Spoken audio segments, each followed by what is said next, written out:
দর্শক মণ্ডলী, কিছু কিছু ক্ষেত্রে আপনারা আমাদের কাছে আসেন, এসে বলেন যে টয়লেট রাস্তা দিয়ে রক্ত যাচ্ছে, সাথে একটু বিজল বিজলও যাচ্ছে, আমার সমস্যা জাতীয় একটু বিজল বিজলও যাচ্ছে। এটা কি সাধারণ কিছু নাকি জটিল সমস্যা? দর্শক মণ্ডলী, অনেক কারণেই এরকম হতে পারে। যেমন যদি টয়লেট রাস্তার ভিতরে ঘা থাকে, সেই ঘা থেকে রস আসে বিজল বিজল মতো, এবং সাথে একটু রক্ত আসতে পারে। আবার যদি টয়লেট রাস্তায় পাইলস থাকে, সেটা থেকেও ওরকমভাবে রস বিজল বিজল এবং সাথে রক্ত আসতে পারে।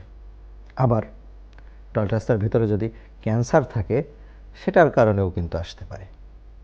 সেজন্য যদি টয়লেট রাস্তা দিয়ে এরকম বিজল বিজল ভাব যদি আসে, পিচ্ছিল পদার্থ জাতীয় আসে এবং সাথে যদি একটু রক্ত মিশ্রিত থাকে, তাহলে কোনোভাবেই এটাকে কিন্তু আপনি অবহেলা করতে পারবেন না। আপনি যত দ্রুত সম্ভব একজন কলোরেক্টাল সার্জনের কাছে আসবেন। উনি আপনাকে পরীক্ষা করে দেখবেন যে কী কারণে আপনার এটা হচ্ছে।